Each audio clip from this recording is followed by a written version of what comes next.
Hello, नमस्कार, good morning, जय श्री राम। कैसे हैं आप लोग?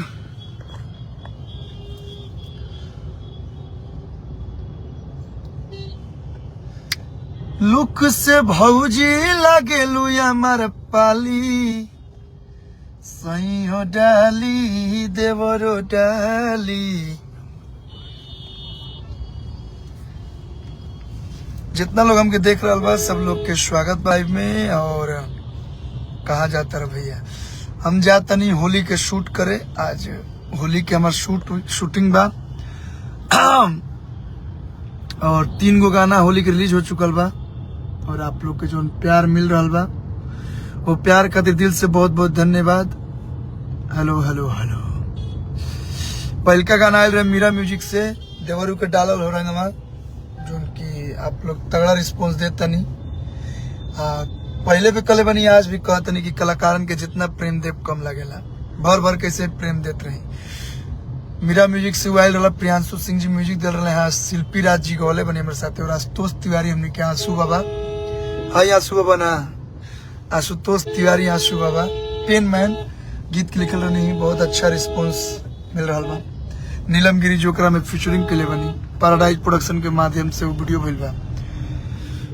अगर जे जने के सुनले जाए लोग, देवरू के डालल मीरा म्यूजिक पे देखी लोग, बड़ी तगड़ा गाना बा। फिर दूसर का गाना रिलीज भइला ग्लोबल म्यूजिक से, फागुन में आए हाय हाय कि तोरा माई के गलिया छुए में आए, मौसी के गलिया आए हाय हाय।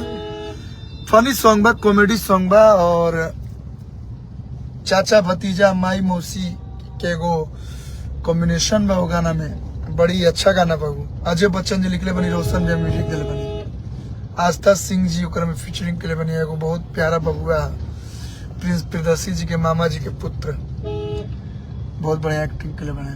वो गाना पैराडाइज कैले बा, पैराडाइज प्रोडक्शन। और एक बाद आज वो गाना रिलीज भेल बा जो ना गाना के नाम है सैयो डाली देवरो डाली। आप लोग गाना सुन ले हो कब लोग की, चोली के हुक बंदूक से लगावेला, वही कंपनी से गाना आयल रहे। AR म्यूजिक रिकॉर्ड्स हमारा सोनू भैया की कंपनी है। प्रियांशु सिंह जी करके म्यूजिक दिल में, रोशन सिंह विश्वास भैया लिखले बनी।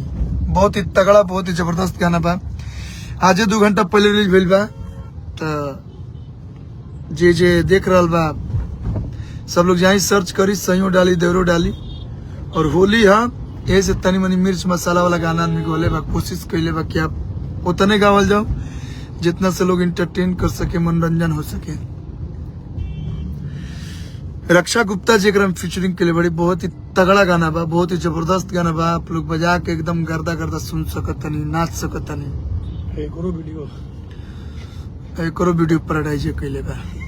रौनक भी एक कोरियोग्राफर बने, रवि राजन जी एक DOP बनी। बहुत ही तगड़ा टीम है, अच्छा टीम है। पूरा टीम मिलजुल के गाना के लिए बस। शिवानी सिंह जी गाना गोला बड़ी, सैयो डाली देवरो डाली के। आय हाय हाय सचिन यादव, जय हो जय हो। और एक बाद अगला गाना आई DRS म्यूजिक से, शायद 11 तारीख के। वो भी गाना बहुत जबरदस्त बा। आवेल रहा कलू म्यूजिक वर्ल्ड से, लेकिन कुछ टेक्निकल इशू की वजह से कुछ दिन बाद आई कलू म्यूजिक वर्ल्ड से। कलू म्यूजिक वर्ल्ड से जो गाना आवेला बा तो बहुत ही प्यारा, बहुत ही सुअर गाना बा, मजा आई सुन के। हम बानी भैया अभी जगह पे बानी, हम बता दे तो सब शूटिंग हम ना कर पाए। इंदौर बड़ा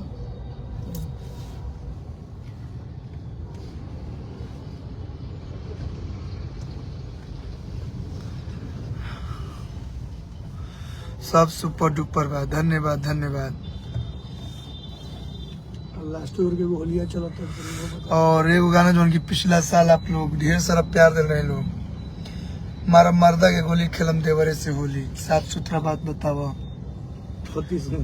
वो गाना बहुत ही जबरदस्त चल रहा है हो साल। अन्नपूर्णा से गाना कब आएगा? हाँ हाँ हाँ, बस बस, बस। आई आई अखिलेश कश्यप जी गाना लिख दिले बानी, बस हम गाइयो ले बानी, शूटिंग होकर बाकी बा। तो अन्नपूर्णा फिल्म से भी आई, आदि शक्ति से भी आई, एगो अपडेट पता है तनी कोना कोना कंपनी से आई, DRS से आई, वायरल म्यूजिक से आई, वायरल भोजपुरी से और टी सीरीज से। बस काफी बनू ऐसे आवे के तो बहुत सारा कंपनी से मतलब इरा, लेकिन लिमिटेड गाना और समय भी 1 महीना के ही बात, तो ऐसे थोड़ा सा 8-9 कल गिला यो ज्यादा बाम जाना था नहीं। CA पंकज राज सर को जानते हैं जी? शुभम जी जानता हूँ, बड़े भाई हैं हमारे। बवाल हो जी होली में जी, तो आप लोग बवाल करी लोग और गाना सुनी लोग और अपन ढेर सारा प्यार दे लोग। और फागुन में आए है यूट्यूब पे ट्रेंडिंग बा 16-17 नंबर पे, तो अगर कितना प्यार दे लोग कि एकदम टॉप 10 टॉप 5 में रहे और पूरा होली ट्रेंड करे। और इंस्टाग्राम पे सब लोग बा तो निमन निमन रील बनाई लोग, और आप लोग के आशीर्वाद से जौन भी गाना आवेला इंस्टाग्राम पे तो ट्रेंड करला, तो ये आप लोग के प्यार ही है। सोनू सिंह बढ़िया है भैया।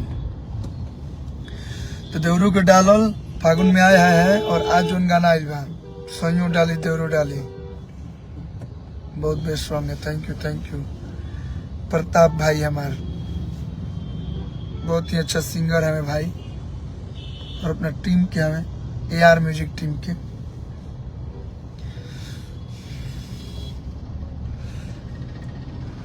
नमस्ते, होली गाना मस्त भाई। चलिए बहुत बहुत धन्यवाद। तो 10 तारीख के भाई आओ तो ब्लॉग में कमेंट करते हैं, 10 तारीख बता दो। हाँ, और 10 तारीख के हमारे हल्बनी नंदनी मॉल के उद्घाटन में डुमराव अपना जिला में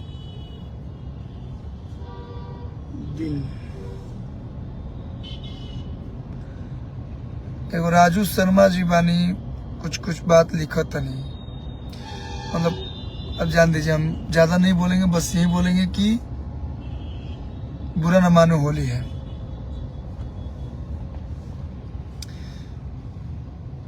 दस तारीख के डुमराव में आवत नहीं नंदनी मॉल के उद्घाटन में दिन में 10-10:30 बजे, 10 तारीख के 10 बजे सुबह में।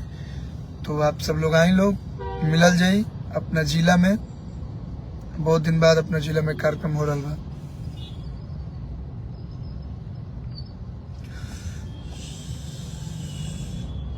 बढ़िया है राजेश पाल जी। हेलो सरफुद्दीन अंसारी जी, जय श्री राम। अजित रंजन ठाकुर जी, चलिए धन्यवाद शुभम जी। तो होली के सीजन अब आ चुकल बा, काहे कि सरस्वती पूजा से ही हमने के होली फगुनाटा बहे शुरू हो जाला और फागुन गाना लोग बजावे स्टार्ट कर देला। अनुज आर्यन भैया लव यू। तो फागुन गाना आ गइल बा, आप लोग सुनी लोग और अपन ढेर सारा प्यार ढेर सारा आशीर्वाद दिलो। और आज वाला गाना सही डाली देवरो डाली को भी ढेर सारा प्यार दीजिए। Thank you so much, love you all.